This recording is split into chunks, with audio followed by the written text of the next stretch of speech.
Welcome to social science class. Today we are going to discuss about the different codes. Okay, in our previous videos we have discussed about the High Court, Supreme Court. Now in this video we are going to discuss about the subordinate courts. Okay, the courts that follow High Court and Supreme Court. Clear? So let's start with subordinate courts. Subordinate courts are the lower courts at the district level and below. District level पर और district level से नीचे के level पर जो courts हैं, these courts were known as subordinate courts. They were supervised and controlled by High Court of the state. It means if there are the district court of Haryana, then these courts were supervised by the High Court of Haryana. Punjab के subordinate courts हैं तो वहाँ पर कौन उन्हें supervise करेगा? पंजाब का high court. Okay, Haryana के सबऑर्डिनेट कोर्ट्स हैं तो उनको हरियाणा हाई कोर्ट. यूपी के सबऑर्डिनेट कोर्ट्स हैं तो उन्हें यूपी का हाई कोर्ट. ओके, तो ये डिफरेंट कोर्ट्स को सुपरवाइज करने की ड्यूटी डिफरेंट स्टेट्स के हाई कोर्ट्स की है. Clear? So the subordinate courts were controlled and supervised by the high court of the concerned state. जिस स्टेट के सबऑर्डिनेट कोर्ट्स हैं उसी स्टेट के हाई कोर्ट वो उसे कंट्रोल करेगा और सुपरवाइज करेंगे. There are civil courts, criminal courts, revenue courts. Okay, and beside these lower courts there is provision of न्याय पंचायत एंड लोक अदालत. मेन कोर्ट तो है ही जहाँ पर वर्किंग होती है. these were civil court, criminal court and revenue court, and with these all there were some other courts. हम और कोर्ट्स कह सकते हैं जो म्यूचुअल अंडरस्टैंडिंग के साथ डिसीजन देते हैं. these were न्याय पंचायत एंड लोक अदालत. तो न्याय पंचायत और लोक अदालत प्रॉपर कोर्ट नहीं होते, बट यहाँ पर म्यूचुअल अंडरस्टैंडिंग के साथ केसेस हियर किए जाते हैं और डिसीजन दिया जाता है. Okay, each state of India has its own system of court but the pattern is the same. Number of courts भी डिफरेंट हो सकते हैं. ओके, और जितनी पॉपुलेशन है, जितने डिस्ट्रिक्ट्स हैं उसके अकॉर्डिंग कोर्ट्स हो सकते हैं. बट जनरल पैटर्न जो हमारे कॉन्स्टिट्यूशन में रिटर्न है जुडिशियल सिस्टम का, वही पैटर्न फॉलो किया जाता है. Okay, the pattern is the same pattern से वर्क किया जा रहा है. Okay, so let's start with civil code. Civil code is the highest court in district. District में हाईएस्ट कोर्ट जो है वो सिविल कोर्ट है and it is called district court. Okay, civil court को हम डिस्ट्रिक्ट कोर्ट कॉल करते हैं and it is the highest civil court in district. जजेस of these court are appointed by governor in consultation with high court. High court के जो जजेस हैं उनकी एडवाइस से गवर्नर सिविल कोर्ट के जजेस को अपॉइंट करते हैं.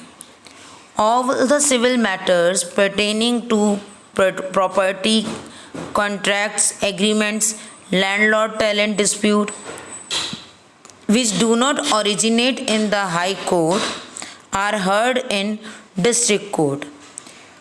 वो केसेस जो हाई कोर्ट में नहीं सुने जाते, जो हाई कोर्ट में स्टार्ट नहीं होते, उन कोर्ट्स के जो उन केसेस की स्टार्टिंग कहाँ होती है, वो केस कहाँ फाइल किए जाते हैं? In civil courts. Okay, below the district court there are many more courts of sub judges, separate family courts, and these family courts hear the cases of family dispute like divorce, custody of children, etc. Below them there are court of मुंसिफ। ये different names हैं different courts की। तो district court के बाद उसे कौन follow कर रहा है? कोर्ट ऑफ सब जजेस and court of munsif. Okay, court of sub जजेस के साथ ही सेपरेट फैमिली कोर्ट्स भी होते हैं जहाँ पर फैमिली डिस्प्यूट्स डिस्कस किए जाते हैं, and then court of munsif भी हैं। Okay, so these are the different civil courts. The highest civil court is district court, and the cases that do not originate in high court are heard in district court। वो cases जो high court में originate नहीं होते वो district court में होते हैं। Property के, एग्रीमेंट्स के, लैंडलॉर्ड टेनेंट्स के डिस्प्यूट्स जो हैं वो सब प्रॉब्लम्स डिस्ट्रिक्ट कोर्ट में हियर की जाती हैं, और उसके बिलो उसको फॉलो करती हैं other courts. Those are court of sub जजेस and court of munsif. Okay, so this is about civil courts. Next is criminal court. Now what is criminal court? Where the cases about some crime is heard. Okay, for criminal cases in a district, the highest court is the court of session judge।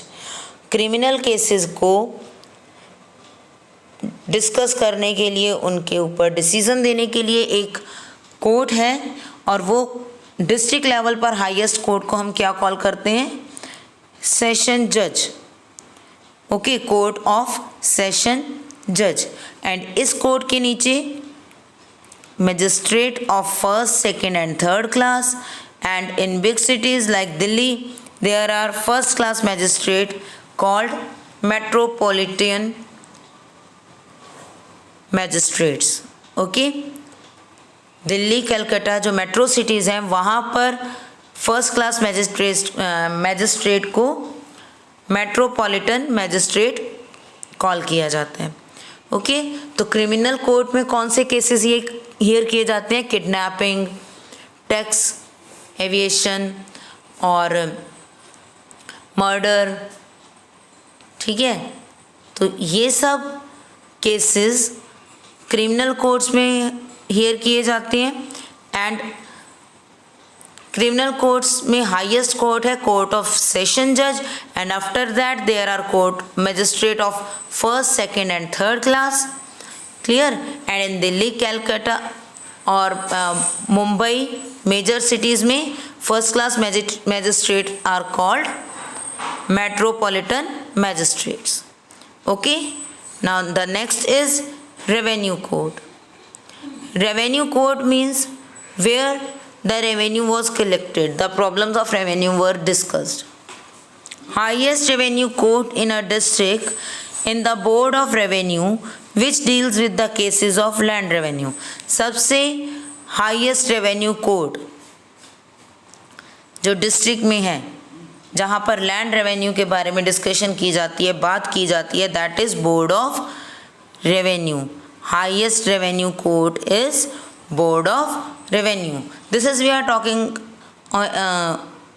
On the base of district. ये base के district के level पर हम बात कर रहे हैं कि बोर्ड ऑफ रेवेन्यू का जो कोर्ट है that is the highest court. Courts of commissioner, collector, tehsildar, assistant tehsildar work under the board of revenue which hears the final appeal against the lower revenue court। Court of commissioner, collector, तहसीलदार और assistant तहसीलदार ये सब board of revenue के under work करते हैं, और board of revenue final appeal सुनता है अगेंस्ट लोअर कोर्ट्स की। लोअर रेवेन्यू कोर्ट्स के अगेंस्ट जो फाइनल डिसीजन है वो कौन देता है? Board of revenue. Okay, next is Lok Adalat. लोक अदालत एज द नेम शोज लोगों की अदालत, the judiciary of common people. ठीक है। We know that in our country there are so many cases that are pending. बहुत से केसेस हैं जो पेंडिंग है, जिन पर कोई डिसीज़न नहीं मिला है, कोई जस्टिस नहीं हुआ है। Whether it may be serious और नॉट, बहुत ज़्यादा प्रॉब्लमेटिक हों या सिंपल केसेस हों, क्रिमिनल केस हैं, सिविल केस हैं, किसी भी तरह के केस हैं, बहुत सारे केसेस पेंडिंग हैं। And it is said that justice delayed is justice denied. अगर जस्टिस डिले कर दिया जाए, यानी कि बाद में मिलेगा, डिले कर दिया उसे, तो उस जस्टिस का कोई फ़ायदा नहीं है, यानी कि आपने जस्टिस दिया ही नहीं। फिर if justice denied is justice denied. If you have not given the justice on time, it means you have not done justice. Okay, deny कर दिया, मना कर दिया जस्टिस देने से। Clear? So to improve the condition of these pending cases in our country, we have started the concept of लोक अदालत। हमने एक एफर्ट किया, एक कंसेप्ट स्टार्ट किया लोक अदालत का। Okay, in 1985 it was the first time when the लोक अदालत held। 1985 में फर्स्ट टाइम लोक अदालत स्टार्ट हुई। क्लियर? और इस लोक अदालत में 150 केसेस सेटल किए गए इन जस्ट वन डे। एक दिन में 150 केसेस सेटल करना, जहां हम कह रहे हैं हज़ारों केस पेंडिंग हैं, तो हमने in a single day we have just settled 150 cases in 1985। Lok अदालत में 150 केसेस सेटल किए गए इन जस्ट अ डे। ठीक है। एंड द फर्स्ट अदालत वॉज हेल्ड इन दिल्ली। लोक अदालत फर्स्टली दिल्ली में स्टार्ट की गई। लोक अदालत is normally preceded over by a retired जज। रिटायर्ड जज यहाँ के डिसीजंस लेता है, इसको सुनता है। The disputing parties pleaded their case themselves. No advocate or pleader is allowed to argue the case. यहाँ पर दो पार्टीज होती हैं जिनके बीच में कन्फ्लिक्ट है, प्रॉब्लम है, और इन दो पार्टीज को अपनी बात खुद बतानी है। There is no advocate और pleader, ठीक है, टू आर्ग्यू। कोई भी अपील करने वाला पर्सन या बहस करने वाला पर्सन या वकील अपॉइंट नहीं किया जाता। जो मेन पर्सन्स हैं जिनके बीच में प्रॉब्लम क्रिएट हुई है, वो मेन पर्सन्स ही अपनी अपनी जो बात है, अपने अपने थिंकिंग को शो करते हैं कि what was the problem. Even witness are not examined.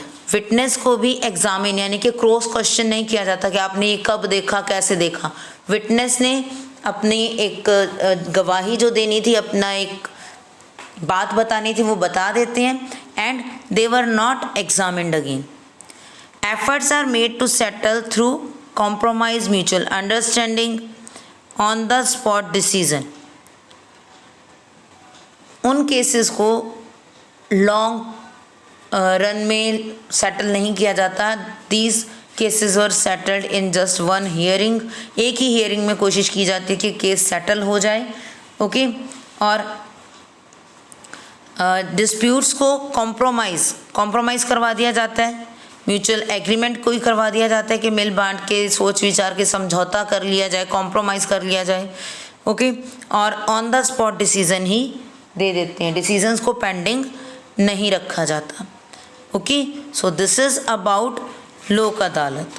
और लोक अदालत का idea it was given by justice PN Bhagwati, जो एक चीफ जस्टिस थे इंडिया के।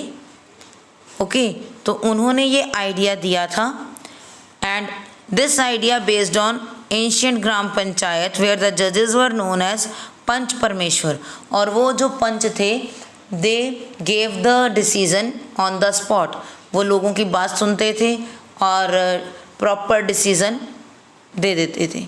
So this idea is based on gram panchayat idea Okay, and Mahatma Gandhi had also strongly pleaded the revival of Gram Panchayat to settle dispute without wasting time and money. कि ग्राम पंचायत को फिर से शुरू करना चाहिए कि वो लोगों को हेल्प करें अपने डिस्प्यूट्स को सेटल करने में, ये गांधी जी चाहते थे. ओके, सो इसी चीज़ को आगे फर्दर वर्किंग में लाया गया, प्रैक्टिस में लाया गया in the form of Lok Adalat. Okay, and it is very much useful. And Lok Adalat are called people's court for speedy and inexpensive justice. ये बहुत अच्छा एक प्रैक्टिकल वर्क हुआ है जिसे यूज़ किया गया, and it is called people's court. लोगों का कोर्ट कहा because the speedy and inexpensive justice that people got from this Lok Adalat. Okay, so in today's topic we have discussed this. In next video we will discuss PIL, public interest litigation, but for now it is just this. So thank you for hearing, और अच्छे से अपने topic को आप read करेंगे. Okay, thank you and have a nice day.